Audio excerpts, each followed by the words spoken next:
প্রিয় লিসেনার্স, আসসালামু আলাইকুম। Feel the real fear with us.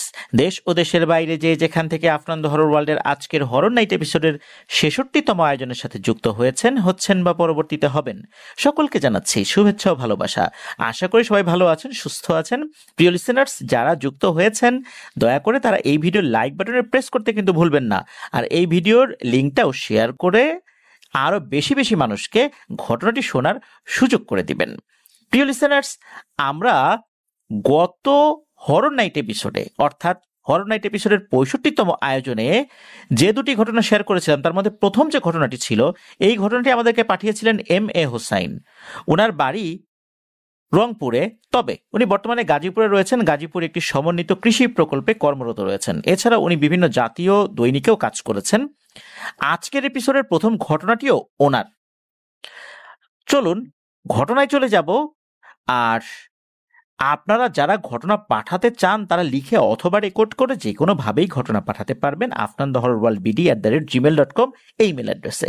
Email অ্যাড্রেসের স্পেলিংটা বলে দিচ্ছি, AFNANTHEHORRORWORLDBD afnanthehorrorworldbd@gmail.com। স্পেলিংটাও আমাদের ভিডিও ডিসক্রিপশনে দিয়ে রেখেছি। প্রিয় লিসেনার্স, ঘটনা কেমন লাগছে তা জানিয়ে এই ভিডিওর কমেন্ট সেকশনে কমেন্ট করতে পারেন। এছাড়া আমাদের ফেসবুক পেজ এবং গ্রুপ তো রয়েছেই, সেখানে গিয়ে আপনারা আপনাদের মূল্যবান মতামত জানাতে পারেন। চলুন ঘটনায় চলে যাই। এম.এ. হোসাইন ভাই জানিয়েছেন যে ঘটনাটি মূলত ঘটেছিল ওনার দাদার সাথে। সময়কালটা ২০০০ সাল। ওনার দাদা কিন্তু একজন কবিরাজ। কবিরাজ বলতে ঝাড়ফুঁক করার কবিরাজ নন, উনি গাছটা দিয়ে বিভিন্ন ধরনের ওষুধ তৈরি করে বিভিন্ন রোগীকে সেবা দিতেন। আল্লাহর রহমতে সেগুলোতে ভালো কাজও হতো। এই ধরনের কবিরাজ বর্তমানে কম রয়েছে, তবে একটা সময় যখন হসপিটাল, ডক্টর এনাদেরকে আসলে ওভাবে পাওয়া যেত না, তখন কিন্তু গ্রামগঞ্জে মানুষের আস্থার জায়গা ছিল এই কবিরাজ। তো এই যে কবিরাজ দাদু, উনি মাঝে মাঝেই তো রংপুর শহরে আসতেন। রংপুর যে মেডিকেল কলেজ রয়েছে, এই মেডিকেল কলেজের আশেপাশেই ঘটনাটি ঘটেছিল। হোসাইন ভাই জানিয়েছেন যে রংপুর মেডিকেল কলেজের পাশ দিয়ে একটি রাস্তা রয়েছে যেটা দিয়ে হাজীপাড়া যাওয়া যায়, ওই দিক দিয়েই কারাগার রয়েছে। আর ওই দিকটাতে আরো একটি রাস্তা রয়েছে, সৈয়দপুর নীলফামারী যে হাইওয়েটা, ওইটা। একবার হয় কি যে এই যে হোসাইন ভাইয়ের দাদু, উনি একটি বাজার এসেছেন, ওখানে বাজারটার নাম হচ্ছে গুদরি বাজার। যারা ওই এলাকায় আছেন তারা চিনতে পারবেন। তো গুদরি বাজারে একটা দোকান রয়েছে, ঝোলা লটকনের দোকান আর কি। ওখানে বিভিন্ন আয়ুর্বেদিক জিনিস পাওয়া যায়, ওষুধ তৈরির সরঞ্জামাদি পাওয়া যায়, অনেক গাছগাছরা পাওয়া যায়। বিশেষ করে কবিরাজরা ওই দোকানে এসে বিভিন্ন ধরনের জিনিসপত্র সংগ্রহ করেন, যেগুলো দিয়ে তারা ওষুধ তৈরি করেন। তাছাড়া ওই দোকানে ওষুধও পাওয়া যায়। তো দাদু সব কাজ শেষ করতে করতে রাত প্রায় ৯টা, সাড়ে ৯টা লাগিয়ে দেন, এরকম একটা সময়। তো বাড়িতে ফেরার জন্য একটি রিক্সাও ঠিক করেন। ওই সময়ে এখনকার মতো তো অটো রিক্সা ছিল না, পায়ে চালিত রিক্সাগুলো ছিল। আর পায়ে চালিত রিক্সার পেছনে নিচের দিকে হারিকেন কিন্তু ঝোলানো থাকতো। এটা আপনারা অনেকেই দেখেছেন। এখনো হয়তো বা বাংলাদেশের কোনো কোনো এলাকায় রিক্সার নিচে হারিকেন দেখা যায়। দূর থেকে হারিকেন দেখলেই রাতের বেলা বোঝা যেত রিক্সা আসছে। এখন তো এরকমটা দেখা যায় না। তো ওরকম একটা রিক্সা উনি ঠিক করে, যেটার নিচে হারিকেন ঝোলানো ছিল, হারিকেন জ্বলছিল। তো রিক্সাওয়ালা তাকে নিয়ে যাচ্ছিলেন। যেতে যেতে লাশ কাটা ঘরের কাছে চলে এসেছেন। ওই সময় কিন্তু এই লাশ কাটা ঘরটা রংপুর মেডিকেল থেকে বেশ দূরে ছিল। যেমনটা শুধু যে ওইখানে ছিল বিষয়টা এরকম না, যেমন আমাদের রাজবাড়ী জেলাতেও সদর হসপিটাল থেকে লাশ কাটা ঘরটা বেশ দূরে। আগে কিন্তু এরকমই ছিল। তো ওই সময় ওইখানে এই লাশ কাটা ঘরটা ছিল। যখন ওনাদের রিক্সাটা ওইখানে চলে এসেছে, তখন হঠাৎ করে হয় কি, মনে হচ্ছে যে সাইক্লোন শুরু হয়েছে। আর ওই সাইক্লোন বা ঘূর্ণিঝড়টা শুধু মনে হচ্ছে ওই লাশ কাটা ঘরের আশেপাশে, যে ঘর বাড়ি তো নাই, যে গাছপালাগুলো রয়েছে, মনে হচ্ছে শুধু ওখানে রয়েছে। এখন এই সাইক্লোনের মতো বাতাসের কারণে এই রিকশার নিচে থাকা যেই হারিকেনটা, এই হারিকেনটার আলো নিভে যায়। ওখানে তো আশেপাশে কোনো দোকানপাটও নাই। এখন যেরকম দোকানপাট হয়েছে, ঘর বাড়ি তৈরি হয়েছে, ওই সময় কিন্তু এরকম ছিল না। আজ থেকে 25 বছর আগে, মানে 2000 সালে। তখন এই আলোটা পাবে কোথায়? কিন্তু এই যে যিনি রিক্সা চালক, তার কাছে ম্যাচ ছিল। যেহেতু আলো নিভে গেছে, এখন হারিকেন তো জ্বালাতে হবে। তো রিক্সাটা থামিয়ে যিনি রিক্সা চালক, উনি রিক্সা থেকে নিচে নামেন। আর এই যে কবিরাজ দাদুকে রিক্সা চালক বলেন যে, কাকা আপনি বসেন, আমি হারিকেনটা জ্বালাই। উনি কি করেছেন, রিক্সার নিচে গিয়ে হারিকেনটা ঠিক করার চেষ্টা করছেন। তো ওনার পকেটে আবার ম্যাচ ছিল। আর এই রিক্সা চালকও উনি বিড়ি খেতেন। এখন হচ্ছে কি, ওনার পকেট হাতাচ্ছেন, লুঙ্গির এখানে যে গুজে রাখা যায় ওখানে হাতাচ্ছেন, কিন্তু উনি ম্যাচ খুঁজে পাচ্ছেন না। কবিরাজ দাদু বলছেন যে, হ্যাঁ কি হলো, জ্বালাতে পারছো? তখন ওই রিক্সা চালক বলছেন যে, না কাকা, ম্যাচ তো খুঁজে পাচ্ছি না, হাতড়াচ্ছি, ম্যাচ তো খুঁজে পাই না। এখন এই অন্ধকারে আবার কোথাও পড়ে গেল নাকি এখানে, তাও তো বুঝতে পারছি না। আপনার কাছে ম্যাচ আছে? তখন কবিরাজ দাদু বললেন, না রে বাপু, আমার কাছে তো ম্যাচ নাই, এখন কি করা যায়? তখন কবিরাজ দাদুকে ওই রিক্সা চালক বলছেন যে, কাকা আপনি একটু বসেন, আমি দেখি আশেপাশে কোথাও কোনো কিছু পাই কিনা। এমত অবস্থায় হঠাৎ করে রিক্সা যিনি চালক, উনি বলছেন যে, ও কাকা দাঁড়ান দাঁড়ান, আমি মনে হয় ম্যাচের সন্ধান পেয়ে গেছি। যখন ওই রিক্সা চালক উনি নিচু হয়ে ওই হারিকেনের কাছে গিয়েছিলেন, তখন উনি দেখছেন যে রাস্তার উল্টো পাশেই যেই লাশকাটা ঘর রয়েছে, ওই লাশকাটা ঘরের ভেতর থেকে আলো ভেসে আসছে।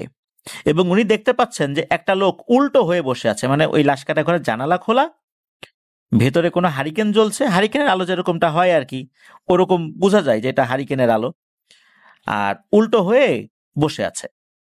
তখন ওই রিক্সা চালক বলছেন যে, ও কাকা পেয়ে গেছি তো আলো, যাই আমি নিয়ে আসি। তখন আবার কবিরাজ দাদু বলছেন যে, কোত্থেকে আলো পেলে?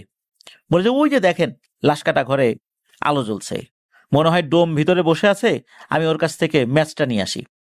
তখন এই কবিরাজ দাদু বলছেন যে, থাক থাক বাপু, তোমার যেতে হবে না, তুমি রিক্সার কাছে থাকো, আমি গিয়ে নিয়ে আসি। এই বলে কবিরাজ দাদু উনি রিক্সা থেকে নেমেছেন। নেমে উনি রাস্তা পার হয়ে ওই লাশকাটা ঘরের যেই রাস্তাটা ওটা ধরেছেন, মানে রাস্তার পাশেই আর কি। রাস্তার থেকে সামান্য একটু 20-25 কদম হেঁটে ওই ঘরটার কাছে যেতে হয়। তো উনি দূর থেকে দেখছেন যে, হ্যাঁ ঠিকই, রিক্সা চালক ঠিকই দেখেছেন, উনি দেখতে ভুল করেন নাই। ওখানে একটা ছোট্ট জানালা রয়েছে, ওই জানালার দিকে পিঠ দিয়ে কেউ একজন কোনো কাজ করছে আর ভিতরে আলো জ্বলছে। তো দাদু মনে করেছেন ওই ডোম বসে আছে, মনে হয় লাশ নিয়ে কোনো কাজ টাজ করছে আর কি। তো উনি ওই জায়গায় গিয়েছেন, যাওয়ার পর জানালার কাছে গিয়ে বলছেন যে, ও ভাই, একটু ম্যাচ দাও না, রিক্সার হারিকেন তো নিভে গেছে, সামনে যাব কিভাবে, ঝড় বাদল শুরু হয়ে যাচ্ছে। তো বলার পর কোনো উত্তর আসে না। আবারও বলছেন যে, ও ভাই, ম্যাচটা দাও না। এরপরও কোনো কথার উত্তর আসে না, মানে কোনো নড়াচড়াই নাই। ওই লোকটা সে তার মতো করে কাজ করছে। আবারও কবিরাজ দাদু বলে উঠলেন, ও ভাই, শোনো না নাকি, ম্যাচটা দাও না। এবার হয় কি, হঠাৎ করেই ভেতরের আলোটা ধপ করে নিভে যায়। নিভে যাওয়ার পরও কিছুটা কিন্তু বোঝা যাচ্ছিল যে ঘরের ভেতরে কি হচ্ছে। যতটুকু বোঝা যাচ্ছিল তাতে কবিরাজ দাদু বুঝতে পারলেন যে ঘর থেকে কেউ একজন বেরিয়ে গেল দরজা দিয়ে। বের হওয়ার পর যেটা হলো সেটা দেখার জন্য উনি মোটেও প্রস্তুত ছিলেন না। উনি দেখেন যে পাশে একটা শিমুল গাছ রয়েছে, শিমুল তুলার যে গাছগুলো, ওই গাছ একদম ফুল হয়, লাল লাল ফুল হয়, তুলা হয়। আর এই গাছগুলোর সমস্ত বডিতে কিন্তু কাটা থাকে। যারা এই গাছগুলো দেখেছেন তারা বলতে পারবেন বা বুঝতে পারবেন। দাদু খেয়াল করলেন যে ওই লোকটা বের হওয়ার পর ওই শিমুল গাছ বেয়ে তরতর করে উপরে উঠে যাচ্ছে। ওই শিমুল গাছটা নাকি এতটাই মোটা ছিল যে 2-3 জন মিলে এটার বের পাওয়া যেত না। যখনই এই দৃশ্য দেখলেন তখনই দাদু বুঝতে পারলেন যে সর্বনাশ, ভয়ঙ্কর এক জিনিস উনি দেখে ফেলেছেন। আর এতক্ষণ যেটা দেখা যাচ্ছিল এটা আসলে কোনো ডোম না, এটা ভয়ঙ্কর কোনো পিশাচ হবে। উনি দ্রুত ওখান থেকে চলে আসলেন, এসেই লাফ দিয়ে রিক্সায় উঠলেন এবং রিক্সা চালককে বলছেন যে বাপুরে তাড়াতাড়ি চালা, সমস্ত শক্তি দিয়ে চালা, আমরা কিন্তু বিপদে পড়ে গেছি। আর তুমি যেটা দেখছো এটা কিন্তু কোনো ডোম না, এটা একটা পিশাচ, তাড়াতাড়ি তাড়াতাড়ি। রিক্সা চালক এটা শোনার সাথে সাথে উনিও তো ওনার সর্বশক্তি প্রয়োগ করে রিক্সার প্যাডেল মারা শুরু করলেন। তো মেইন রাস্তা যেটা রয়েছে, ওই মেইন রাস্তা মানে হাজিপাড়ার যে একটা রাস্তা রয়েছে মেইন রাস্তা, ওইটা দিয়ে না গিয়ে উনি অন্য আর একটা রাস্তা দিয়ে যাওয়া শুরু করলেন, যেটা একটু ভেতরের দিকে আর কি। তো ওই দিক দিয়ে যাওয়ার সময় আরো একটা ভয়ঙ্কর ঘটনা ঘটে। হঠাৎ করে চতুর্দিকে অনেক বড় বড় আকৃতির কুকুর এই রিক্সাকে ঘিরে ধরে। তখন এই রিক্সা চালক রিক্সা থামিয়ে ঘুরে কবিরাজ দাদুর হাত চেপে ধরে বলছেন যে ও কাকা, এ কি বিপদে পড়লাম, এগুলা কি? তখন এই কবিরাজ দাদু, উনি তো মূলত জিনপরির চিকিৎসা করতেন না, উনি তো গাছগাছার চিকিৎসা করতেন, তারপরও উনি কিছু দোয়া কালাম তো জানতেন। উনি দোয়া দরুদ পড়ছেন আর রিক্সা চালককে বলছেন যে ভয়ের কিছু নাই, আল্লাহর নাম নাও, চলো সামনের দিকে আগাই, ওরা কিচ্ছু করতে পারবে না ইনশাল্লাহ। রিক্সা চালক উনি রিক্সা চালানো শুরু করলেন। হাজিপাড়া নামক ওই এলাকার একটা মোড় রয়েছে, ওই মোড় দিয়ে একটা ছোট পুল রয়েছে, কপাটালা পুল বা এরকম একটা নাম বলেছেন আর কি হুসাইন ভাই। তো ওই পুলের ওখানে এসে নাকি 3টা রাস্তা রয়েছে, 3টা 3 দিকে চলে যায়। এর মধ্যে একটা রাস্তা হচ্ছে বিজিবি সেক্টর কমান্ড অফিসের দিকে যায়। ওই সময়ে বিজিবির নাম ছিল বিডিআর। তো ওই সময়ের যে বিডিআর অফিস, সেদিকে নিয়ে গিয়েছেন রিক্সা, কারণ হচ্ছে আশেপাশে অন্ধকার, আর ওই অফিসের ওখানেই চতুর্দিকে কিছু আলো দেখা যায়, এছাড়া কিন্তু আলো নাই। আর একটা সমস্যা রয়েছে, সেটা হচ্ছে যে ওইদিকে আবার ডাকাতেরও ভয় ছিল, এটাও একটা সমস্যা। এখন ভূতের ভয়ের পরবর্তীতে ডাকাতের ভয়টা অনেক বেশি তাদের ভিতরে কাজ করে, কারণ হচ্ছে যিনি রিক্সা চালক, ওনার রিক্সা যদি চুরি ছিনতাই হয়ে যায় তাহলে তো আর একটা সমস্যা হয়ে যাবে। তো যাই হোক, আল্লাহর রহমতে কোনো সমস্যা হয় নাই। এই হোসাইন ভাইদের একটা পারিবারিক কবরস্থান রয়েছে, ওই পারিবারিক কবরস্থানের কাছাকাছি নামিয়ে দিয়ে রিক্সাওয়ালা উনি আল্লাহর নাম নিতে নিতে চলে যান। তো কবিরাজ দাদু উনি কবরস্থানের পাশ দিয়ে হাঁটতে হাঁটতে একটা কলা বাগান পড়ে ওনাদের, ওই কলা বাগানের পাশ দিয়ে যখন হেঁটে হেঁটে বাড়ির কাছাকাছি চলে এসেছেন, তখন হঠাৎ করে মনে হলো একটা গরম বাতাস ওনার কানে এসে লাগলো, আর কানের কাছে ফিস ফিস করে বলছে,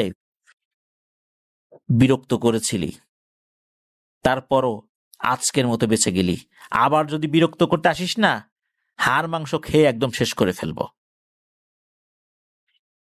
এরপর আর কোনো সারা শব্দ নাই। কবিরাজ দাদু তো দ্রুত পা চালিয়ে ঘরে চলে আসলেন। উনি বুঝতে পারলেন যে ওই সময় মূলত নিশ্চয়ই এই পিশাচগুলো কোনো কাজ করছিল, কোনো এক কারণে এই রিক্সা চালক এবং দাদু দেখে ফেলেছিলেন। আর দাদু যেহেতু এগিয়ে গিয়ে বারবার কিছু প্রশ্ন করেছেন, এতে করে ওরা বিরক্ত হয়েছে আর এই কারণেই পিছু নিয়েছে।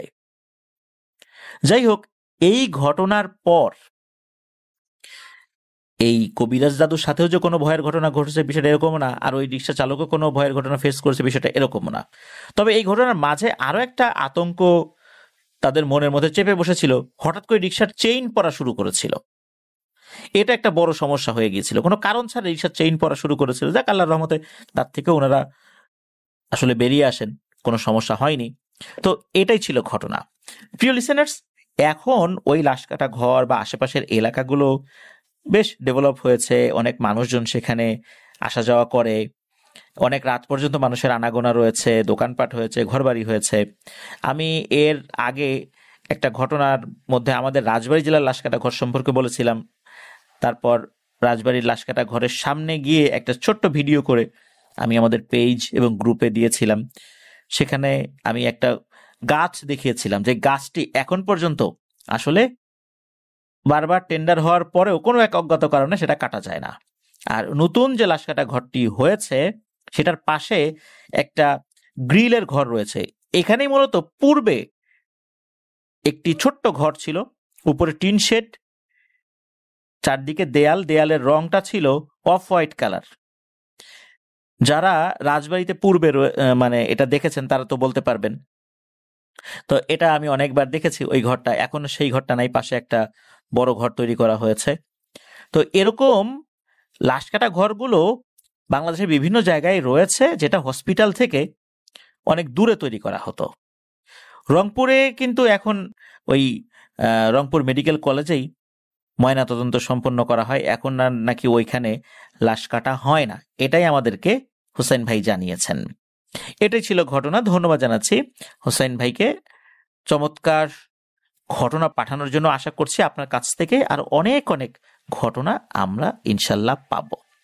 চলুন প্রিয় লিসেনার্স, আমাদের এবারের হরর নাইট এপিসোডের 65তম আয়োজন না 66তম আয়োজনের দ্বিতীয় এবং শেষ ঘটনায় চলে যাই।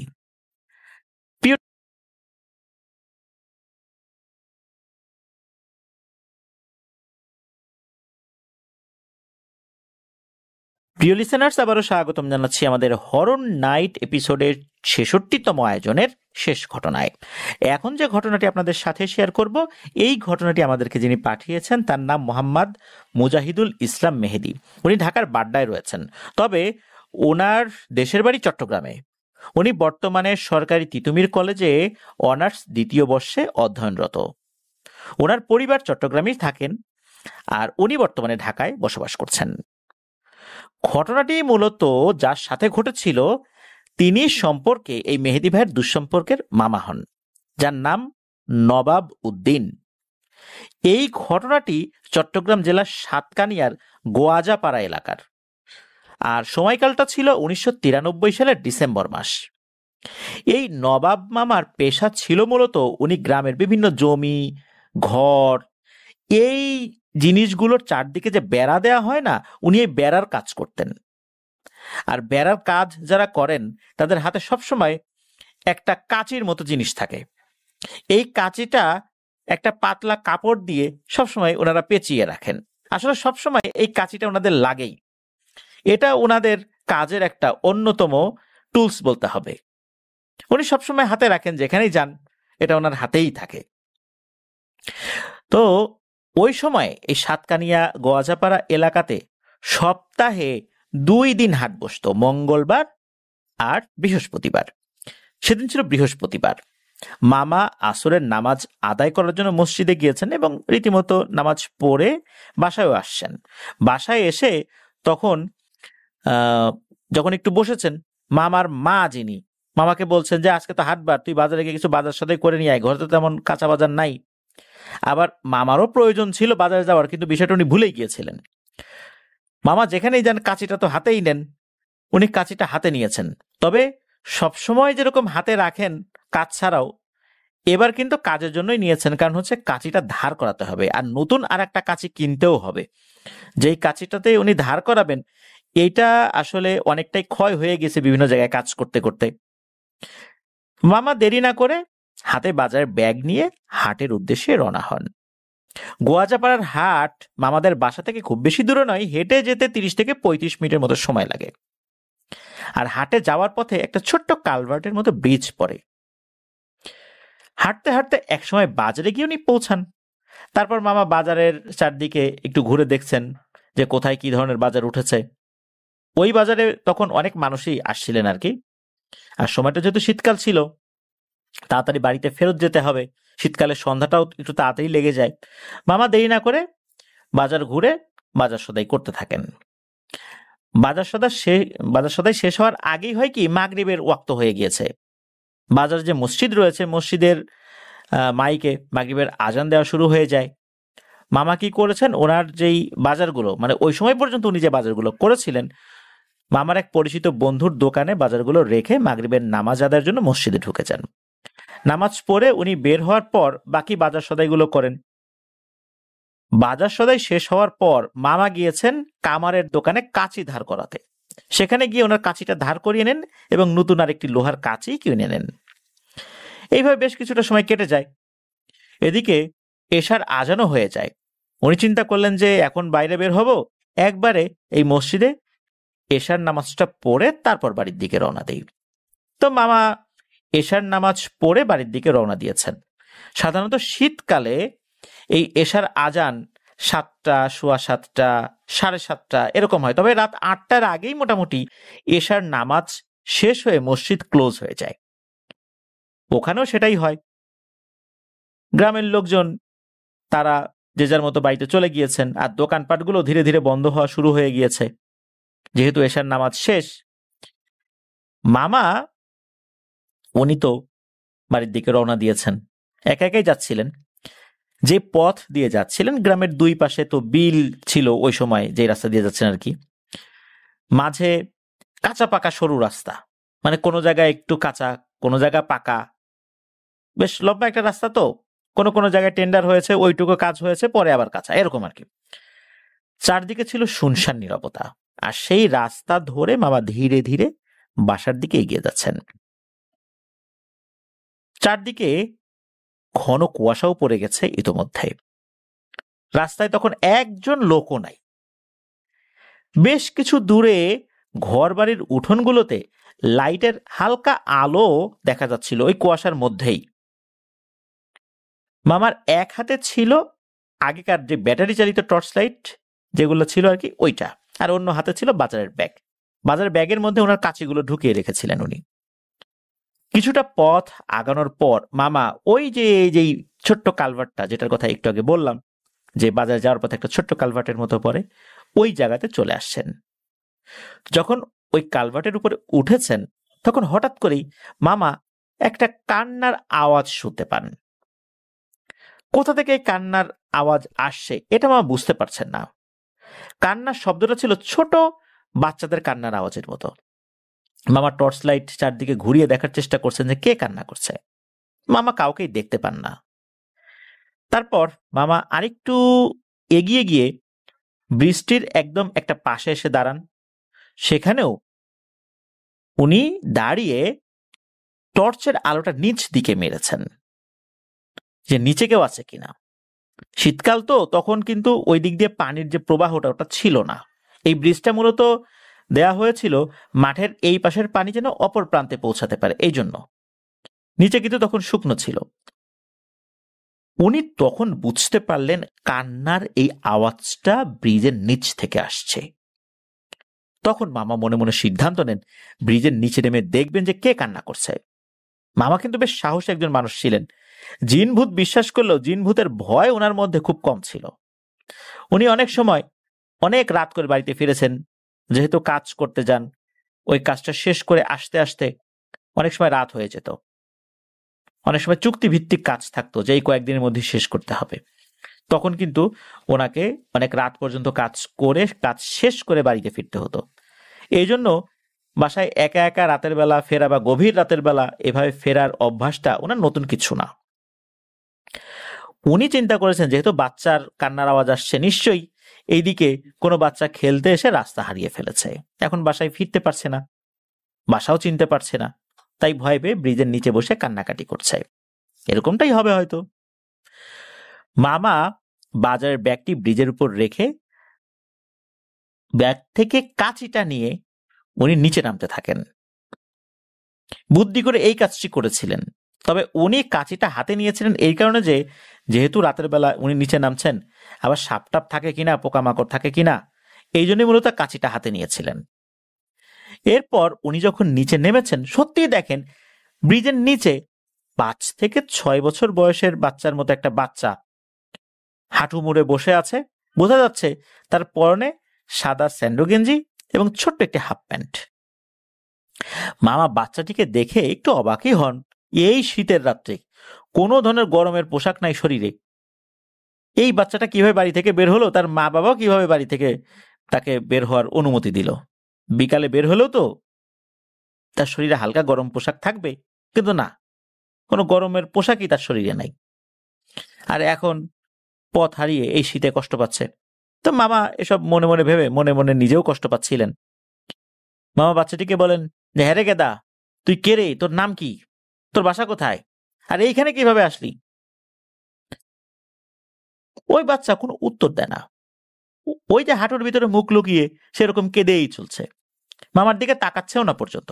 মামা আবার জিজ্ঞেস করেন যে, এই তুই কোন বাড়ির রে, কথা বলিস না কেন, আমার দিকে তাকা, আমি তোকে বাসায় পৌঁছে দেবো, ভয় নাই, আয় আয় আমার সাথে আয়। কিন্তু না, বাচ্চাটি কেঁদেই চলছে, কোনো উত্তর দেয় না, কান্না করছে তো করছেই। এক সময় মামা বিরক্ত হয়ে বাচ্চাটিকে ধমকের সুরেই বলে, কিরে যাবি কিনা বল আমার সাথে, নাহলে কিন্তু আমি এখানে তোকে ফেলেই চলে যাব, তাহলে কিন্তু আর বাসায় যেতে পারবি না, সারা রাত এই ঠান্ডার মধ্যে থাকতে থাকতে তোর অবস্থা খারাপ হয়ে যাবে। এ কথা বলেও কোনো লাভ হলো না, কোনো রেসপন্স নাই ওই বাচ্চাটার তরফ থেকে। এখন মামা তো একজন দায়িত্বশীল মানুষ, উনি তো এতটুকু একটা ছোট বাচ্চাকে এভাবে ঠান্ডার মধ্যে রেখে চলে যাবেন, এটা তো চিন্তা করতে পারছেন না। উনি চিন্তা করলেন যে বাচ্চাটা মনে হয় ভয় পেয়েছে, যাক ওকে আমি মাথার উপরে হাতটা দিয়ে, মাথায় হাত বুলিয়ে দিয়ে ওকে নিয়ে যাই, ওই চিন্তা করেছেন। এরপর উনি কি করেছেন, বাচ্চাটার হাত ধরেছেন, হাত ধরে একটু টান দিয়েছেন। যখনই বাচ্চাটার হাত ধরেছেন এবং টান দিয়েছেন, তখন মামা চমকে ওঠেন। এই বাচ্চাটার হাত ছিল বরফের থেকেও ঠান্ডা। মামা অবশ্য বিষয়টাকে ওইভাবে গুরুত্ব দেন নাই। মামা ভেবেছেন শীতকাল, ছেলেটার মানে কোনো গরমের পোশাকই নাই শরীরে, এই জন্য হয়তো বা ঠান্ডায় শরীর এরকম হয়ে গেছে, এত ঠান্ডা লাগছে, আর হাত এরকম ঠান্ডা হয়ে গেছে, এটা তো এখন অস্বাভাবিক কিছু বোঝাও যায় না, ঠান্ডার মধ্যে বসে থাকলে তো এরকম শরীর ঠান্ডা হবেই। মামা সেটার এক হাত ধরে টানতে থাকে, বলে যে আয় রে আমার সাথে আয়, আর না আসলে এই যে কাঁচি দেখছিস, আমি কিন্তু কাঁচি দিয়ে তোর হাতে কিন্তু একটা পোঁচ দিয়ে দেব, আয়। মামা মূলত ভয় দেখানোর জন্য বলেছিলেন, কারণ বাচ্চাটা আসতে চাচ্ছে না। অনেক সময় ছোট বাচ্চারা থাকে না যে ভয় পাচ্ছে, কোথাও যেতে চাচ্ছে না, অথচ সে তার মা বাবার কাছে যাওয়ার জন্য কান্নাকাটি করছে। তো মামা এরকমটাই মনে করছেন, একটু ভয়টাই দেখালে বাচ্চাটা হয়তো বা তার সাথে উঠে আসবে। কিন্তু যখনই মামা এই কথা বলেছেন, তখনই নাকি বাচ্চাটা মামার দিকে মাথা উঁচু করে তাকিয়েছে। আর মামার হাতে তো টর্চ লাইট ছিলই। মামা টর্চ লাইটের আলোতে যেটা দেখেন, সেটা দেখে ওনার পিলে চমকে যায়। মামা দেখেন এই বাচ্চাটার চোখ দুটো অনেক বড় বড়, আর পুরোটা লাল বর্ণের, আর চোখের উপরে মনে হচ্ছে কোনো পাতা নাই, কোনো ভুরুও নাই, আমাদের যেরকম ভুরু থাকে এরকম কোনো ভুরুও নাই। আর তার চোখ, নাক, মুখমণ্ডল মনে হচ্ছে সমান, কপালের একদম সমান্তরালে চোখ। আমাদের যেমন চোখটা ভুরুর নিচে একটু কোটরের মধ্যে থাকে, কিন্তু না, তার কপাল সমান করে চোখ, বড় বড় দুটো চোখ, তার মুখও কিন্তু একদম চোখ সমান্তরাল। আমাদের চেহারায় তো ভাঁজ থাকে, কিন্তু এরকম না, একদম সমান। আর তখনই ওই বাচ্চাটা ভয়ঙ্কর একটা হাসি দেয়, কিন্তু হাসিটা ছিল শব্দবিহীন, মানে কোনো শব্দ নাই। মামা দেখেই বুঝতে পারেন যে এইটা কোনো মানুষের সন্তান হতে পারে না। আর তারপরই মামা বাচ্চাটার হাত ছেড়ে দেন। আর তখনই মামা দেখতে পান আরো একটা ভয়ঙ্কর দৃশ্য। এই বাচ্চাটার শরীর দিয়ে খেজুর গাছের যত বড় কাটা হয় না, খেজুর গাছের ডালে যত বড় চিকন চিকন লম্বা কাটা হয়, ওই রকম সাইজের কাটা সমস্ত শরীর দিয়ে বের হচ্ছে, হাত, পা, গলা, বিভিন্ন জায়গা থেকে। আর এখন কান্নার বদলে ভয়ঙ্কর শব্দে বিকট একটা আওয়াজ করছে। মামা ওখানে আর দাঁড়িয়ে থাকতে পারলেন না, দ্রুত দৌড়ে উনি রাস্তার উপর উঠে আসেন। আর বাজার যে ব্যাগটা, এটা তো ব্রিজের এক পাশে রাখা ছিল, উনি ওই ব্যাগ না নিয়ে দৌড়ানো শুরু করেন। দৌড়ানোর এক পর্যায়ে মামা পেছন থেকে শুনতে পান যে, তোর হাতে আজ লোহার কাঁচি ছিল, তাই কিছু করতে পারলাম না রে। এই কথা শোনার পর রানা, মানে মামা, দৌড়ানো অবস্থাতেই আবার পেছন দিকে ঘাড় ঘুরিয়ে তাকিয়েছেন। মামা দেখেন যে ওই বাচ্চা ছেলেটা ব্রিজের উপর হাওয়ায় ভেসে দাঁড়িয়ে আছে। এটা দেখে মামা আরো জোরে জোরে দৌড়ানো শুরু করেন। দৌড়াতে দৌড়াতে একটা সময় মামা বাসায় চলেও আসেন। এসে দেখেন যে মামার মা, মানে নানি, বাড়ির সামনে বারান্দায় বসে আছেন এই শীতের মধ্যে। তারপর মামা প্রচন্ড জোরে এক চিৎকার দিয়ে উঠোনেই জ্ঞান হারিয়ে ফেলেন। এরপর নাকি মামার মা বাবা এসে তাকে ঘরে নিয়ে যায়। অল্প সময়ের মধ্যে মামার জ্ঞান ফেরত আসে। এরপর মামা তাদেরকে সব ঘটনা খুলে বলেন। মামা যেহেতু সেখানে বাজারে ব্যাগ ফেলে এসেছিলেন, তাই মামার বাবা এবং গ্রামের কয়েকজন মিলে সেই ব্রিজের কাছে যায় বাজারের ব্যাগটি আনার জন্য। ওখানে যাওয়ার পর নাকি নানার বাবা এবং তার সাথে থাকা লোকরা দেখেন যে রাস্তার এক পাশে বাজারের ব্যাগটি পড়ে আছে।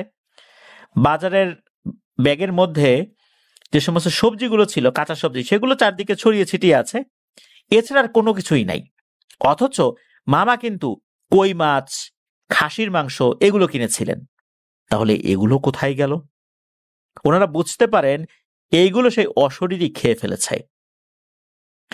যাই হোক, ওনার বাড়িতে চলে আসেন। মামার মা মামাকে জিজ্ঞেস করেছিলেন, আচ্ছা তুই এত রাত্রে এলি কেন? এখন রাত প্রায় 12টা বাজে, হাট বাজার তো 8টার মধ্যেই বন্ধ হয়ে যায়, তোর এতক্ষণ লাগলো কেন?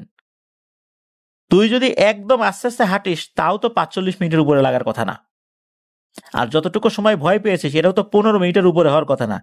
সর্বোচ্চ তুই 9টার দিকে বাড়িতে আসবি, রাত 12টা বাজলো কিভাবে?